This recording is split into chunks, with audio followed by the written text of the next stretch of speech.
10, 9, 8, 7, 6, 5, 4, 3, 2, 1, 0. Ignition.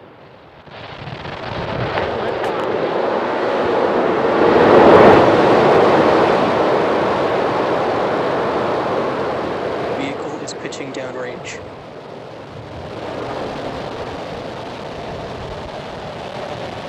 Stage 1 chamber pressure is nominal.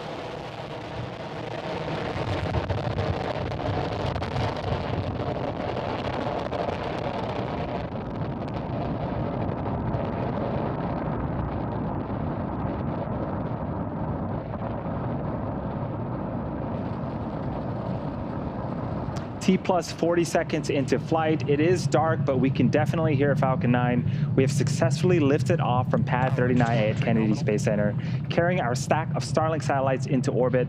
Right now, we're currently throttling down the engines in preparation for max Q. That is the period of maximum aerodynamic pressure, where we'll experience the largest structural load on the vehicle during ascent. So slowing the vehicle down helps during this period.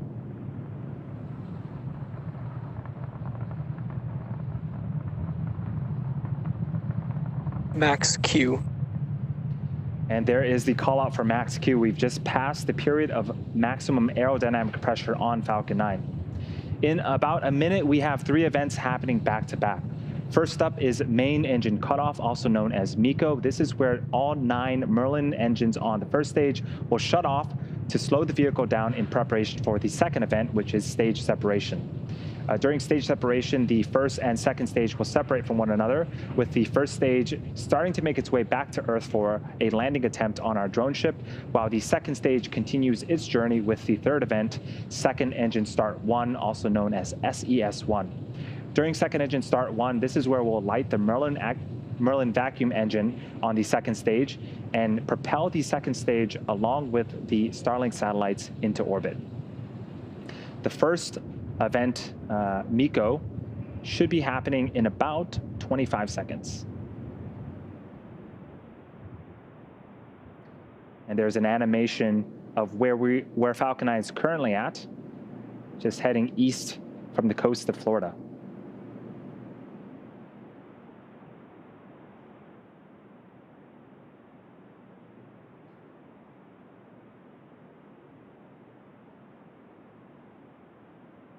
MECO.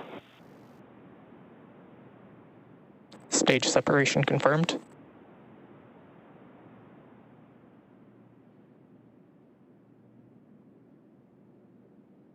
INVAC ignition. And you saw the visuals on screen. The first stage separated from the second stage, making its way back to Earth.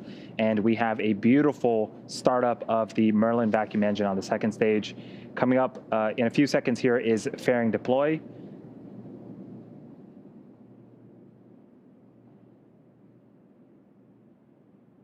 Fairing separation confirmed.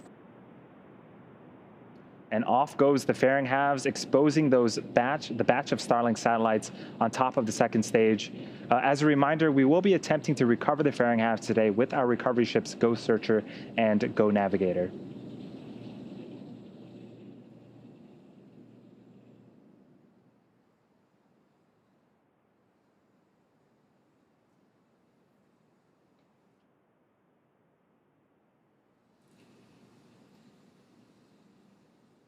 Now, after that beautiful launch that we just barely couldn't see, Stage 2 heads towards its targeted drop-off orbit.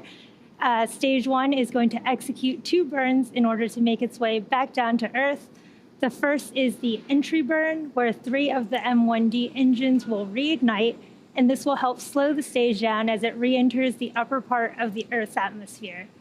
The second burn is the landing burn. Now, this is a single engine burn that will bring the vehicle speed down rapidly in order to land on our drone ship, Of Course I Still Love You. Acquisition of signal, Bermuda. You can see in that video there that our second stage is looking good. Its nozzle is glowing from that burn that it's currently in.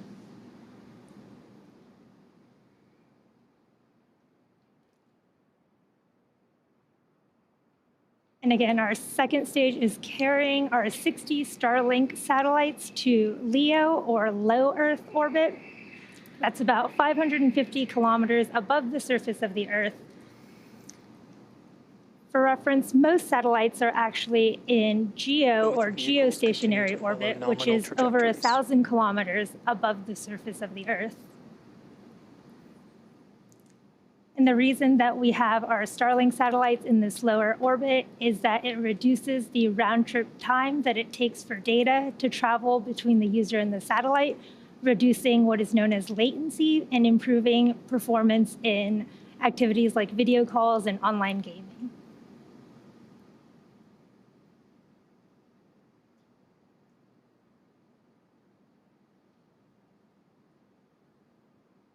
And again, you can't quite see the first stage, but it is coasting down, getting ready for the start of entry burn in about 40 seconds here.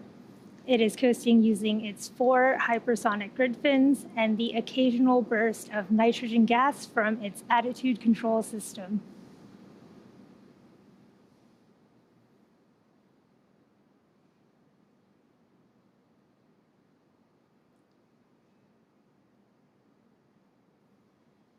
Again, if you're just joining us, we had a successful liftoff. Our first stage is returning, getting ready for its entry burn in 10 seconds here, and then our second stage is safed. Looking good with our Starlink satellites. Stage 1, entry burn startup. You heard the call out for stage 1 entry burn startup. Again, the entry burn will last about 20 seconds here.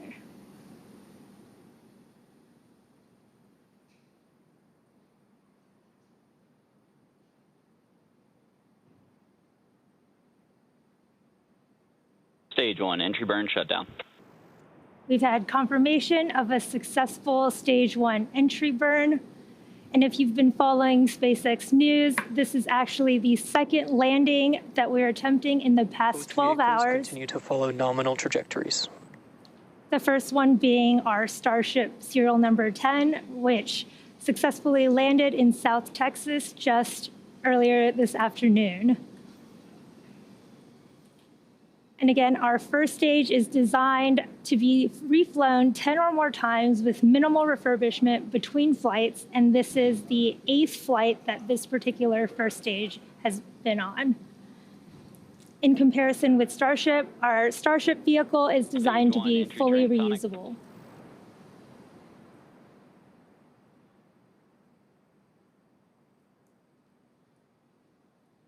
Second stage continues to look good.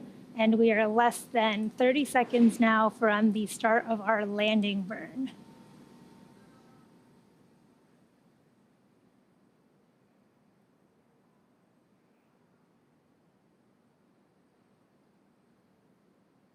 Stage 1, landing burn startup.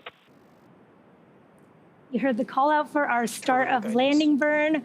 This will be about 20 seconds. Hopefully we'll get a great video from our drone ship. Of course, I still love you. You can see it there on your left. Stage 1, landing leg deploy.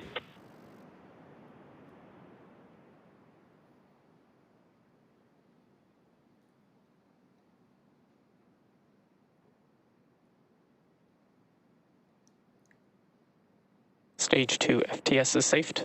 Looks like we've briefly lost the video. Hopefully we can get a confirmation here soon about whether or not the first stage has successfully landed.